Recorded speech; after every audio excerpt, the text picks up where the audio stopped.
Bonjour tout le monde et bienvenue dans cette nouvelle vidéo qui sera la partie 2 de la précédente que j'ai faite sur comment créer un look à tendance cinématographique. Alors juste pour préciser, ce n'est pas un tutoriel, je suis loin de maîtriser le logiciel que nous allons utiliser aujourd'hui, à savoir le logiciel DaVinci Resolve qui est un logiciel gratuit.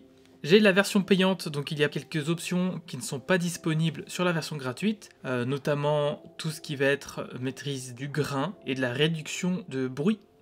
Je veux juste faire une parenthèse avant de commencer, car ce sont des précisions que je n'avais pas apportées dans la vidéo précédente, à savoir que je filme avec un 35 mm en 4K DCI. Je rajoute également deux liens vers ces deux vidéos, donc la partie 1 et la partie 2, sur Vimeo, car la compression YouTube est un peu plus importante que celle sur Vimeo, donc ça vous aidera peut-être à voir un petit peu mieux ce qu'on peut faire. Voilà, donc on va commencer. Donc j'ai ouvert DaVinci Resolve 16.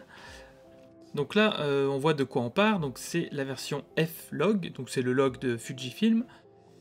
Et on voit ici tous les nœuds que j'ai ajoutés. Donc on verra un à un ce que j'ai fait. Je ne prétends pas ici faire un tuto, mais c'est juste pour vous montrer ce que moi j'ai fait. Alors j'avais commencé par cette node-ci, qui est donc une lutte technique. Donc c'est une lutte qui me permet de transformer en fait le F-Log de Fujifilm en Rec 709. Donc là c'est Arri Amira, j'aurais pu faire la même chose avec ce que fournit Fujifilm pour passer en fait sur un profil Eterna.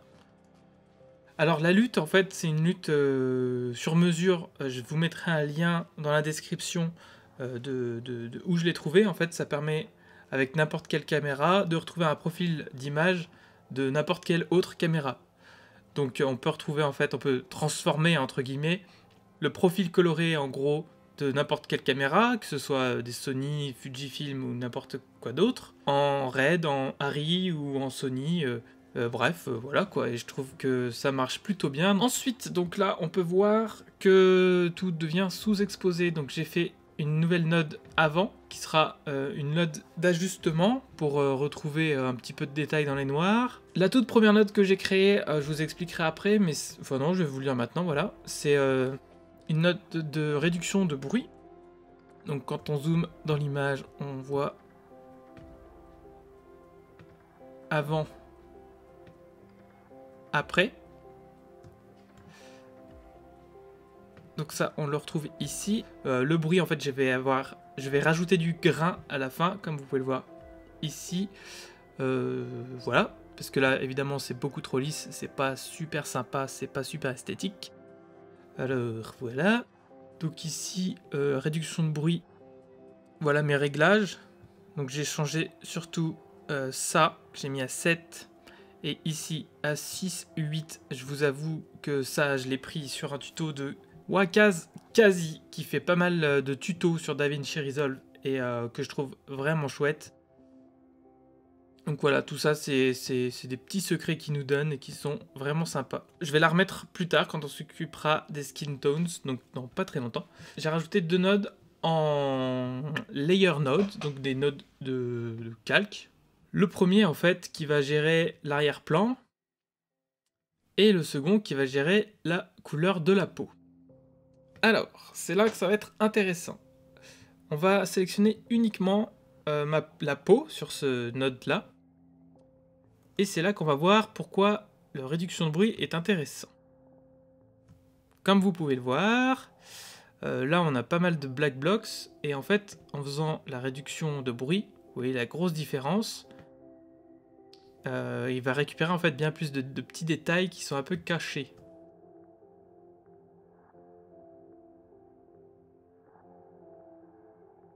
C'est bien plus lisse, et donc c'est plus propre. Vous voyez qu'à la base, mes skin tones sont très très rouges. Donc on sélectionne la couleur de la peau. Je clique ici pour voir ma sélection.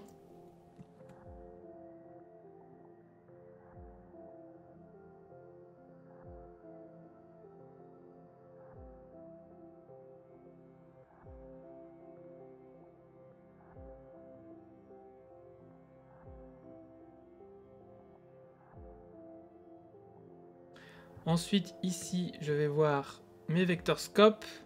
Et en fait, ça, c'est la ligne des skin tones. Donc, il faut que toutes les tonalités, toutes les couleurs de peau soient alignées avec cette ligne-là. Donc là, on voit que c'est beaucoup trop rouge. De toute façon, ça se voit à l'œil. Et alors, moi, j'aime bien venir ici. Il y a plein de façons de faire, mais je clique sur le rouge et le jaune. Et en fait, après, je vais baisser ou monter en fonction de ce que me dit mon petit graphique ici. Et donc, je vais essayer d'aligner en fait au mieux. Je vais resaturer un tout petit peu.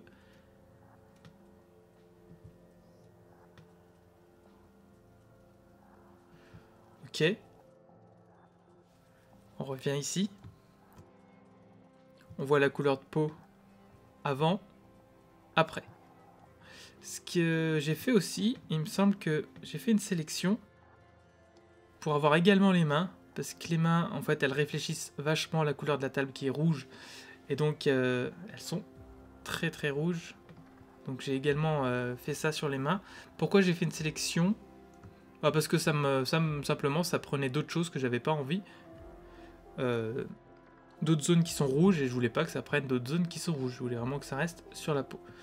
Simplement. Et j'ai fait un petit tracking parce que je bouge la tête. Voilà, c'est tout bête.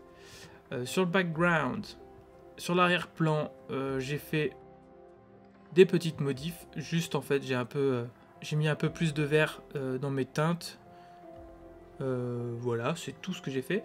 Ensuite, la node suivante, c'est juste un petit ajustement pour retrouver un petit peu de contraste sur tout le bazar. Il y a mon chat qui miaule. La node suivante, c'est j'ai simplement ajouté de la vignette.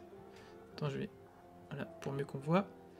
Qui me permet en fait d'accentuer cet effet de lumière et de mettre plus en valeur en fait ce qui va se passer ici sur le centre de l'image, sur ce qui nous intéresse, hein, le sujet.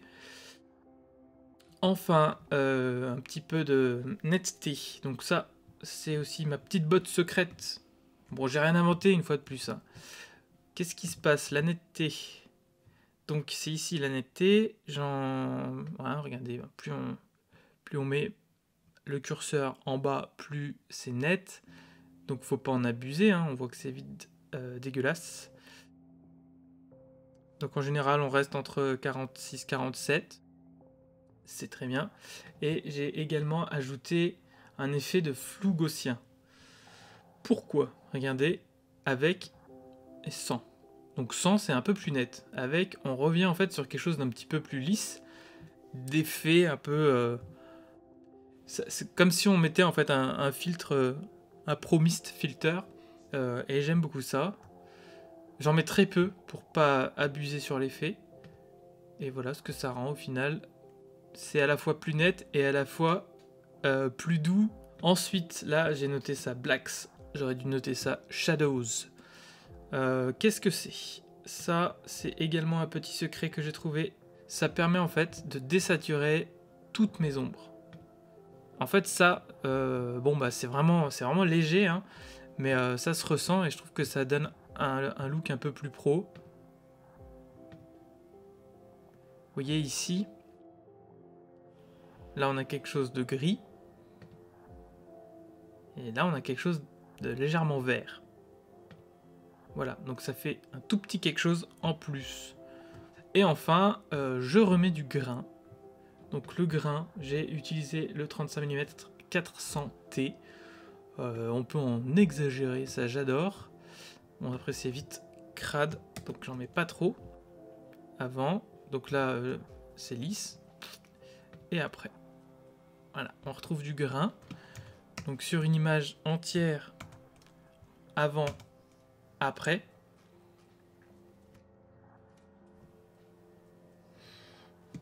Voilà, qu'est-ce que vous voulez que je vous dise d'autre? C'était vraiment juste un aperçu hein, pour vous montrer ce que j'avais fait, toutes les nodes que j'avais ajoutées. Et pour apporter plus de précision par rapport à l'épisode précédent. Donc c'était, je voulais vraiment séparer les deux vidéos pour pas que la vidéo précédente soit trop longue. Et il me semblait intéressant celle-ci de rentrer un peu plus dans les détails. Voilà, donc ça c'est la fin de cette vidéo. Évidemment, si vous voulez plus de précision, n'hésitez pas à me poser vos questions en commentaire. J'essaierai d'être plus précis sur certains points si besoin, si ça vous intéresse. Et je ferai certainement d'autres vidéos comme celle-ci où j'éclaire un plan. Voilà, ça me plaît de faire ça. Bon, c'est juste un plan. Voilà. Donc j'étais parti de ça. Et en changeant tous les éclairages, j'arrive à cela.